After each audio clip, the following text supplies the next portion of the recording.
Hey everyone, and welcome to the UAC Atlantica update video, where I tackle the major route changes that occurred between releasing my videos on this level and today. This video will assume that you're already familiar with Doom Eternal Speed Tech. If you're here to step up your game after learning the old route, welcome to the update video. If you're here because you wish to skip to the new route without learning the old one, you should know that I won't be explaining absolutely everything, but mostly focusing on the changes made in comparison to the previous route. If you're familiar with Doom Eternal Speed Tech, you can simply watch the latest run or specific parts of the old route that haven't been changed, aka all the parts this video doesn't go over, to bridge the gap and ask in the Discord in case you're stuck. But if you aren't, there is a wonderful playlist by Drake Foes in the description about this game's techniques that'll bring you up to speed. Now, to review the updates. The intro got a bit of an upgrade, two actually. Starting off, the first of two fast Dblade setups in this level. So let me just explain this tech before I show you how we use it. When you do bats or silent mod swaps, you actually initiate something called a combo swap chain. You may know this effect as the reason why you sometimes can't shoot plasma or chain gun. The technical details of this phenomenon aren't important for actually doing it. What we care about is that you can start this chain and keep it going for enough time by swapping weapons fast enough. The gist of it is, if you carry a combo swap chain into the ballista, start charging an arbalist, then hit an enemy with it, and let go only after the shot connects, your next Dblade will have the charge time of an arbalist.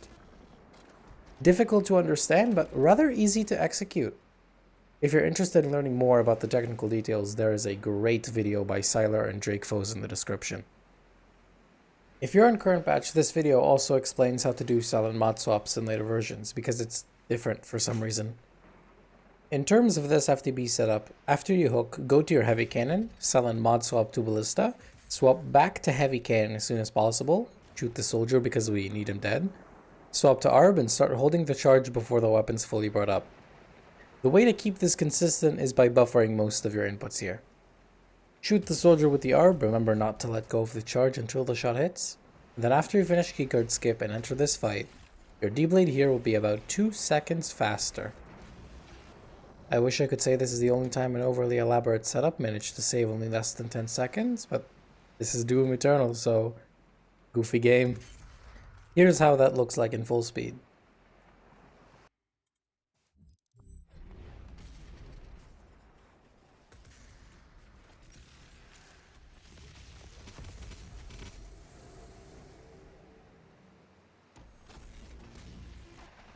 The second and much more impactful update is that instead of using a BFG on the double Marauder fight, we use it here. Kill the soldiers, the Mank, the other 2 soldiers, and once all 4 soldiers are dead, move back to the center and throw your BFG over there.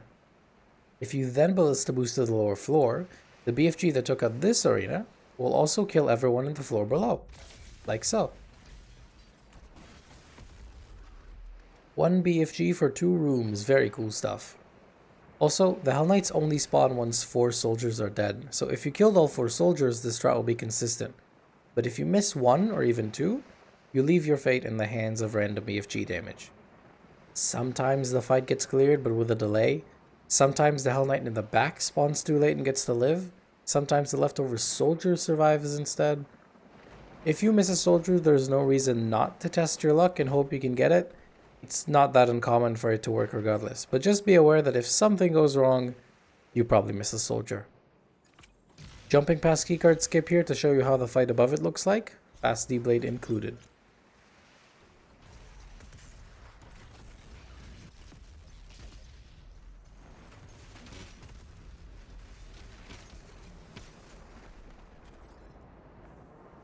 The chainsaw on the Cybermank was moved to a bit later in the level. And about this guy, if you don't place your grenade close enough to him, he sometimes refuses to die. Either the grenade misses entirely or the secondary blast falters him out of glory kill state. It's why I try to look down when I throw the grenade at him, so it doesn't move too much. Up next is Halal cart style chicken and rice with a sprinkle of extra spice. Chicken and rice punch boost for short.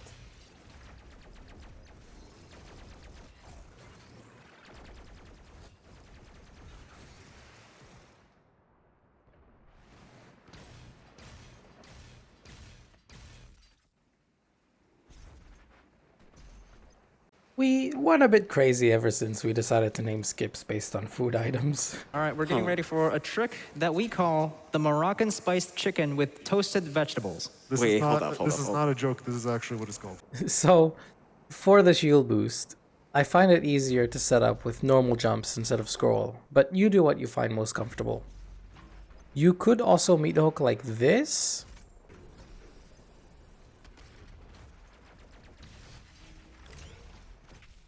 but it's slower. For the punch itself, make sure to get the zombie to touch the rail, fall down to this pipe, aim, wheel, jump, punch. Well, yeah, I know you have to press forward for punch boost to work, so technically it's aim, wheel, press forward, jump, punch. But come on, that sounds terrible. As for where you aim, I prefer using this line as visual lineup, but I recommend experimenting with setups until you find something that works. Where you need to aim will largely depend on the zombie's position. If he's all the way in the corner, I like to aim at the end of the line, then below it. And if he's farther away, I like to continue from the line and move a bit forwards.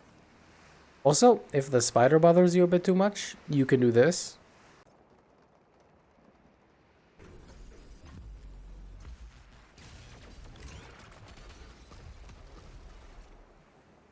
Killing him is a bad idea because it spawns soldiers here that mess up the zombies in his place, so a lock-on to stagger him is our best bet.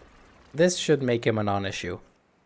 Oh, and by the way, here's me doing this punch boost at 60 FPS.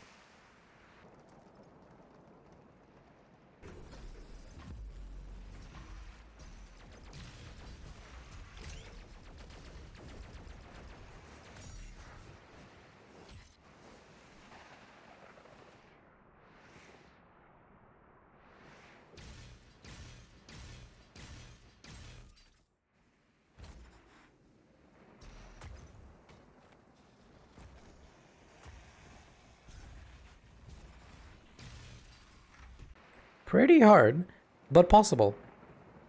When you do the punch boost, you have two options. You could either go all the way, or aim for the fan.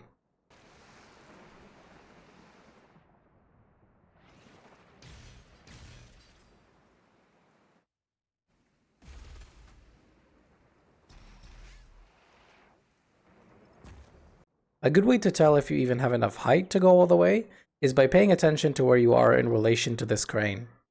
Above it, and you have plenty of height. Eye level with it, and you can get it if you nail the execution, but start considering the climbable wall as an option. Below it, and you're too low. Regardless of what you're aiming for, try to keep at least one ballista shot here after the initial boost. For the fan, it'll be useful to boost through the hallway here, after jumping up from the climbable wall. And for all the way, it's nice to have a double jump ballista for some extra distance. Cargo storage is also a bit different, so let me play you a clip of that first.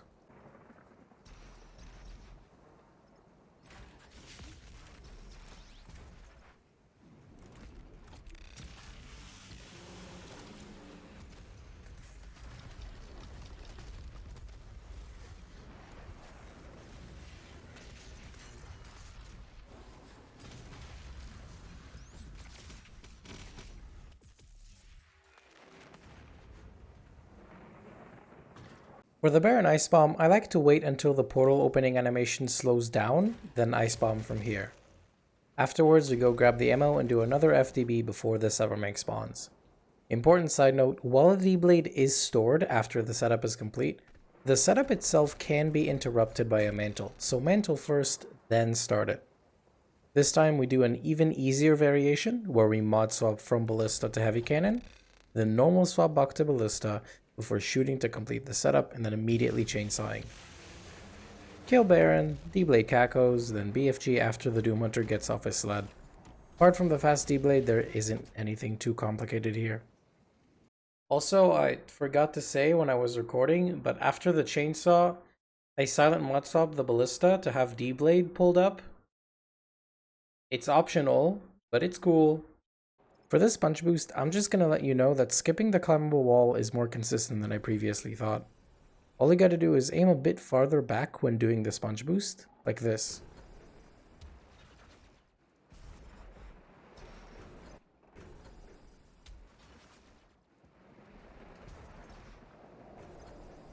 For this part, we actually have a little bit of a tricky skip, so if you do decide to try it, don't feel bad if you have trouble with the inputs. It took me a while. Looks like this.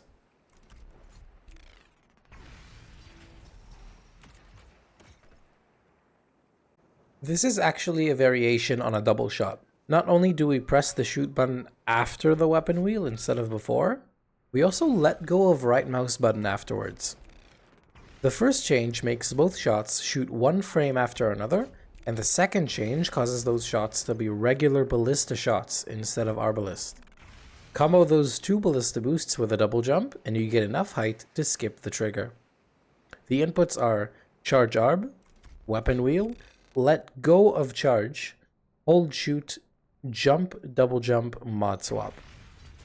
If you practice this enough to be comfortable with it, you can start jumping earlier in the sequence to save you more time.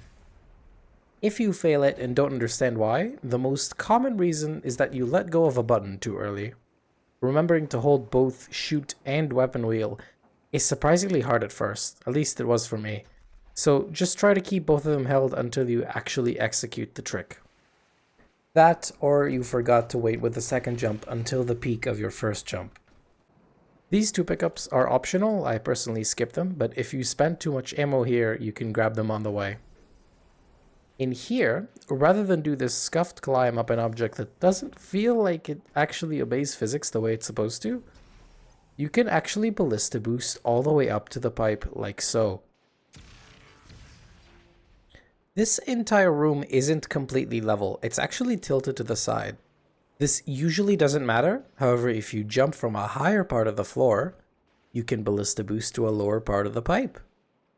Which is why it's important to keep going forward, as the pipe is too high if we simply stood in place and went directly upwards. The ammo routing is a bit tight when you decide to skip the ammo pickups, but it's not that bad when you realize that this Dblade here, where we hit the soldiers and turret, can kill with 2 charges instead of 3. Actually prefer a 2 charge and usually have 40 plasma by the time I enter this door. Where have I heard that before? If you're curious, I tend to have 40 plasma by the time I enter this door. Must be nothing. Down in the underwater facility, there's not too many things that aren't obvious from watching the run, so I'm gonna be jumping around a bit. If you decide to go for this shield boost, try to delay your double jump, as it's really easy to bonk on this thing. After you finish the fight, we want to start building up heat blast for the Marauder up ahead. So this is the perfect moment to switch mods and start shooting. It's actually possible to charge it underwater, but I don't know how exactly this happens. When you're in this state, you have to press the jump button to cancel it before it eats all of your ammo. This is by no means required, and there is plenty of time to charge heat blast. But this is nice to have when you get it. When you've made it up to the elevator here, instead of doing the usual meat hook, you can actually dash boost like so. When you walk into this rail at an angle, you'll eventually get stuck on the edge. When you do the weapon wheel dash boost. However, instead of waiting for the stair to fall into the slope, you just have to wait until the weapon wheel is fully out. Because as long as you're in this corner, you're set up for the dash boost. The height and angle are based on where you aim from this position. The best place to aim would be the gap between this wall and the pole. In real runs, you would ice bomb the two revenants, then couple the boost with a ballista like so.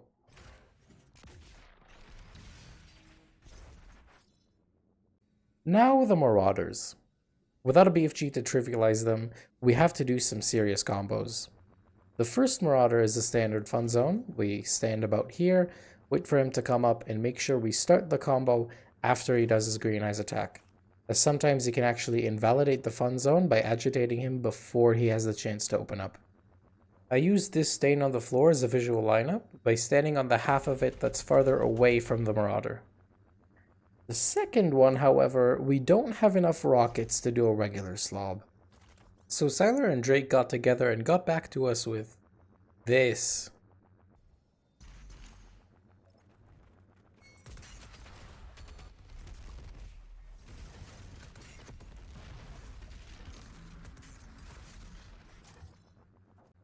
Not the easiest thing in the world, but damn, it's cool.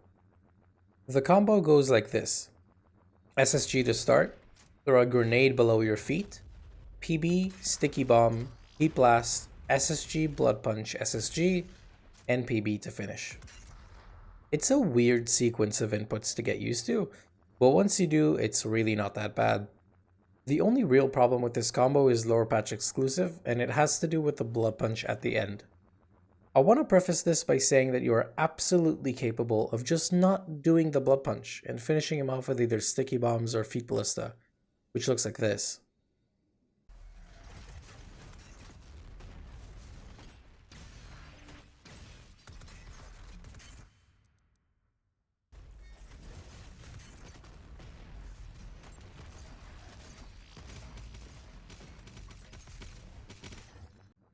While this isn't very well understood, the best explanation we currently have for Blood Punch not firing when it really should is that the punch hitbox connects with an inanimate object before it reaches the target, be it a wall like this, or more insidiously, the giblets that come off of demons when you shoot them. As far as I'm aware, this is random. Punches connect more often than don't, but I haven't found a fully consistent method that doesn't involve going to current patch where Blood Punch was fixed. I recommend practicing this at your leisure and seeing for yourself if you're willing to go for it. Plus, as long as you remember that you can Feed Ballista or Sticky Bomb the Marauder, a failed Blood Punch is only a few seconds of time loss. After the Marauders are dead, the fight remains largely the same as before, except 3 very minor things. Here, you can ramp hop on this small staircase instead of mantling like so. This doesn't save any time, but it avoids this. Neat. In the next phase, when we prepare to Dblade the Baron, you can b-hop through these pickups if you need to while you charge Dblade, and rather than shoot it at the carcass behind the wall, shoot it at the open carcass and hug this wall. In this position, the carcass will consistently jump down here, and you can PB Ballista him. In the cleanup phase, after you've taken care of both tyrants, I find it easier to stay on this ramp, take care of the imps in this part of the arena, whether up here or down there, and let all the other imps funnel into me through the center platform. Then you can wall dash on this thing like so. And that is it for the UAC updates. Good luck practicing this. Thank you for watching.